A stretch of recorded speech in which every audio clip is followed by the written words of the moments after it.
Be joyful in God, all you lands. Sing the glory of his name. Sing the glory of his praise. All the earth bows down before you, sings to you, sings out your name.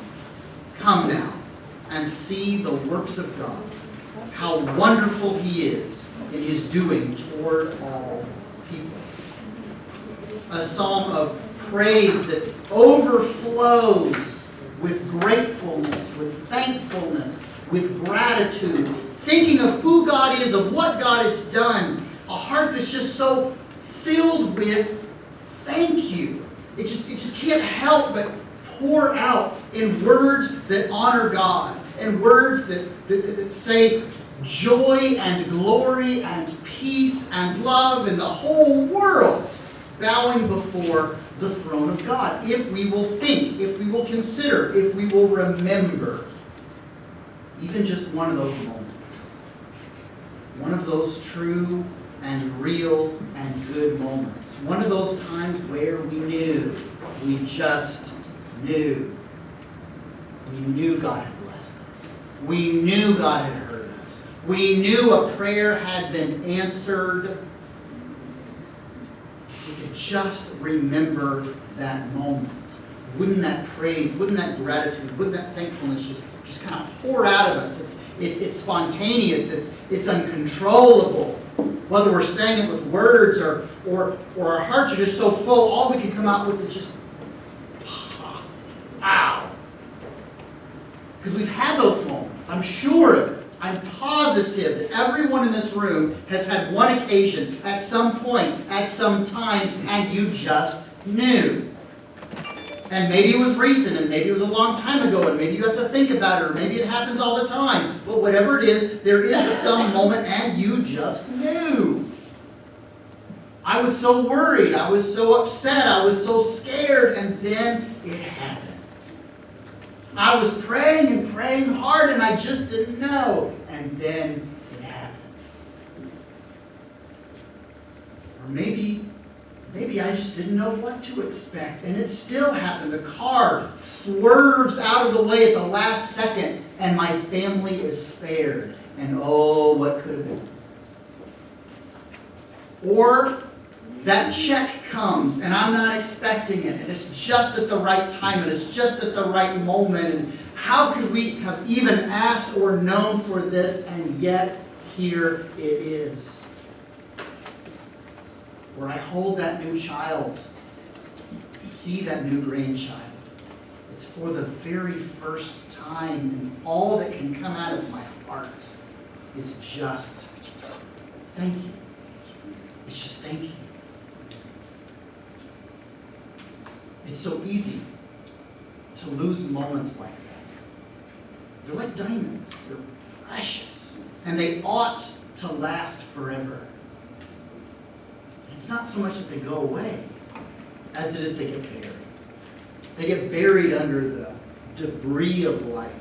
They get buried under the day-to-day, or the this and the that, or the week in and the week out. There were those moments where it was so shiny and so bright and so clear and so good and so strong, but just kind of even the frustrations of the day can hide it underneath dust and dirt and nonsense so easily, far too easily. What do we lose when we lose that sense of gratitude? What do we miss when we don't start from a fundamental perspective of thankfulness? Well, it might be way more than we realize. I'm fond of a description given by the German theologian Karl Barth, where he says that in a broad sense, when we start thinking about the nature of sin, we tend to consider pride to be the fundamental of all sins. That's what everything else flows from, whether it's in my own life or whether we want to think about the pride of Adam and Eve in the garden, or even the pride of Satan. It's better to rule in hell than to serve in heaven. That it's pride that distances ourselves from God and from each other. And Barth says, but what if it's not that? What if it's ingratitude?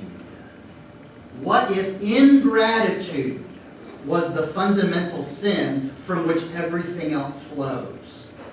Not being thankful, not being grateful, forgetting or refusing to remember or acknowledge just how much God has done for you. Just how much God has done for all of us. Just who He is. That ought to leave us in a perpetual state of gratefulness. And when we forget it, or when we choose to act like it's not there, that's when that relationship is strained. We pull apart from God. We pull apart from each other. Think about this in practical terms.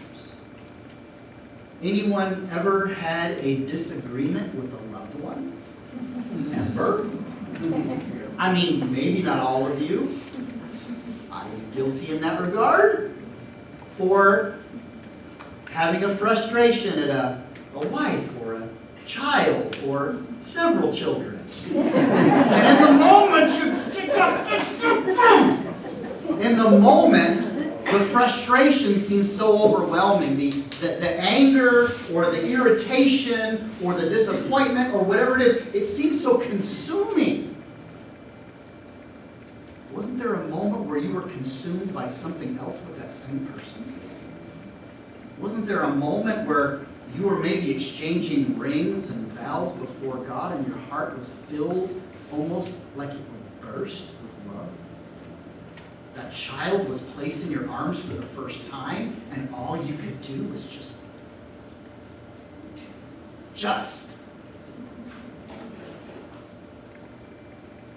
But the moment passes, that diamond of perspective and clarity, it gets buried. Buried under nonsense, buried under irritations, buried under frustrations. In the grand scheme of things, are far smaller and more fleeting, but they can pile up so quickly and so easily, and the thing that ought to stand on top, that ought to be bright and shining, it just gets lost. It doesn't have to be, but it's so easy, and so we do it all the time. How mad would we really be at folks if when we were hurt or disappointed, when we looked at them, we didn't see the hurt and the disappointment as being the only thing we could see. But even amongst the hurt and disappointment, it was always balanced with some small moment of how we love them and why. Wouldn't it change that interaction? Wouldn't it change the sentiment and the feeling and the perspective? We cannot control our circumstances. We are always in control of our responses. That's our responsibility. To be covered in annoyances, frustrations, disappointments, hurts, offenses, all those things, you can't stop it from happening. It's going to happen. It's happened already, maybe already today. If it hasn't happened today, just wait. It's coming. If you can get through the rest of the day, God bless you. I probably can't. But at some point, and some point soon, it's coming, and it might feel overwhelming. Could you choose something else, though? Could you choose thankfulness? Could you choose gratefulness? Could your perspective, when those circumstances change to become hard or difficult or painful or scary or frustrating, stand you in a different place where those circumstances, while still there, are now in perspective? A perspective of gratitude, a perspective of God's blessings, of just who God is. To remember back those moments that I mentioned before, that you had that time at some point where you knew, you just knew God had answered that prayer.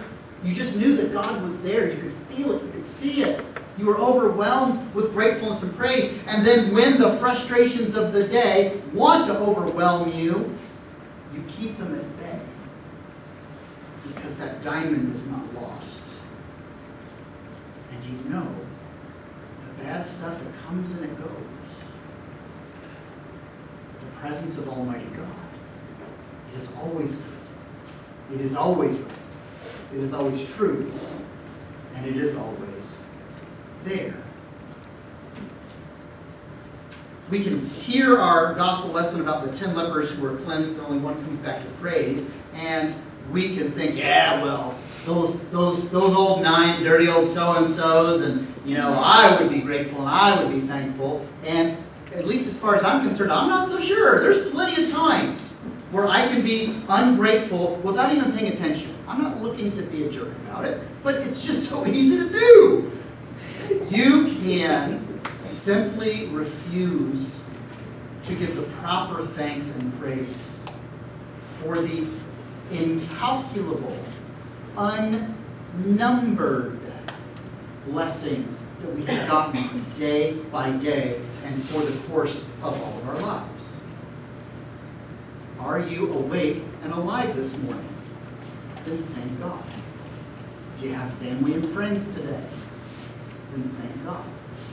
Do you have clothes on your back? Food in your digestive system, and maybe even some more in the fridge at home? Thank God.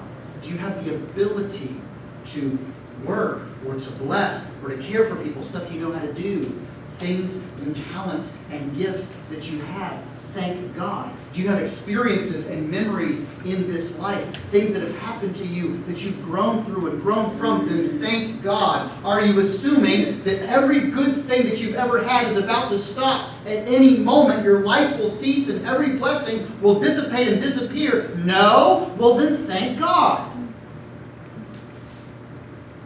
We just don't do it. We don't do it. If you've ever complained to the general manager at a store or at a restaurant, but you've not gone and said, you know what, so-and-so did well by me today at lunch, or helping me out in the aisle I was looking for, then you know firsthand how easy it is to see and respond to the complaint instead of grateful for the blessing. Should it be that way? No. Is it real easy to do? Yes. But this is part of what's lost, I think, when we don't see that gratefulness or that reason to be thankful and to praise. We lose out. Because if you're focused on the bad, it's real hard to see the good. If you're grumbling or grumpy about the frustrations, it's real easy to lose sight of the enormity of the mercies. But this is something that I just heard at Sunday school, and it kind of stuck with me. This is my plug. Go to Sunday school. You'll hear stuff in the life. We were talking about this same gospel story, and as we were wrapping it up in the end, we were kind of speculating. Why does Jesus tell the one leper who comes back to give thanks and praise, rise and go, your faith has made you well? Because if you remember from just a few sentences up, when they were all gathered saying, Jesus, have mercy on me, he says, go to the temple, show yourself to the priest, and on the way, they're all cleansed. What's the point then of this sort of last moment? Did the others lose their cleansing and now they're lepers again because they weren't grateful enough? And I don't think that was the point to it at all. But let me suggest something that came up that I think it sort of fits with what happens when our fundamental perspective does not include that sense of gratitude. The 9 may no longer have leprosy, but I'm not so sure they have been made well. It is the faith of the one who comes back in gratitude, and his life is different. From top to bottom, and from that day onward, he has chosen praise and thanks. He has chosen gratitude, adoration, acknowledging the blessings of God, and his life is going to be different. He has been made well. He has been made whole. He has been healed. Yeah, the leprosy's gone, just like the other 9, but even his soul is different. Don't miss that. We lose our gratitude. We lose our thanksgiving. Not only is life a little less happy, we might lose the chance of feeling whole, of feeling healed, of being well. Think about it for a moment. If you met someone who just always seems to be perpetually in a good mood, a little ray of sunshine, there's just something about them. They come into a room and it's just sort of brighter. You're talking to them and you sort of start smiling and you don't know why. You don't really have anything to smile about, but there's just something about that person. You ever met somebody like that? You talk to them and you will find that is a person with thankfulness and praise. They have a perspective of gratitude. That may be a temperament issue, but it's also a chosen thing. That despite my circumstances, these aren't necessarily people who have everything going for them. It's how they respond to it. And if they respond in praise and thanksgiving, if they respond with that sense of humility and gratitude, the circumstances up and down don't seem to make so much of a difference. You can be buried by a few frustrations, or you can be the sort of person who rises above a veritable mountain of disappointments. And it might just come back to your response. What you choose to do with how you have blessed. For I know the plans I have for you, declares the Lord. Plans to prosper you and not to harm you. Plans to give you hope and a future. And that is a beautiful verse. And that's a verse that maybe you've come across before and you felt inspired by. It's very meaningful. It's a sort of verse that you want to frame and put somewhere. And so when you're having a hard day or a bad day, or you're not exactly sure which way to go next, or where your hope might be, you can look on that and see a promise of God and feel like, okay, well, it's not done. My circumstances, good, bad, or indifferent, are not all that there is. And all that's true. But the words that I just read, that might be very familiar or inspiring to you, those are words written by Jeremiah. And they come from Jeremiah chapter 29. The same chapter we just read. As a matter of fact, our first reading ended in verse 7. What I read to you was verse 9. It's only 2 verses away from what I just wrote. Jeremiah is writing to the exiles. You are God's holy people. You lived in God's holy city, and it's all been lost. It's been destroyed. You've been picked up and carried away. You're slaves in Babylon. What are you going to do with that? You can sit and cry. You can stand and shake your fist. You can be bitter and sullen and angry for the rest of your lives. But what does Jeremiah tell them? Bloom where you are planted. Anybody ever tell you that? Bloom where you're planted? I was never a big fan. It always seemed a little insulting. Like, I don't want to bloom there. I want to bloom somewhere else. I want to bloom in better soil, or maybe closer to the beach. But bloom where you're planted is basically what he says. He says, make a home in Babylon in exile. Drop down roots. Get married. Raise children. Be a part of society. Pray for this nation that you find yourselves in, because when it prospers, you will prosper. For I know the plans I have for you. Plans to prosper you and not harm you. Plans to give you hope and a future. They will be restored back to the promised land. It's going to take like 70 years.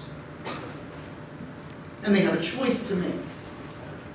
You can waste the next 70 years. You can ruin your life. You can ruin the life of your children and your grandchildren. Become a grudge-holding people who are nothing but angry and frustrated constantly. Or you can say, despite my circumstances, I will praise the Lord. Despite my difficulties, I will do my best here. Despite even my sadness or my anger or my guilt or wherever, for me to bloom where I planted means I will flourish under the circumstances I have been granted. And I will teach my children, and they will teach their children that our hope is in the Lord, not how good things are right now. Because stuff changes. Good circumstances might not last. Bad circumstances never do. The Lord has a plan.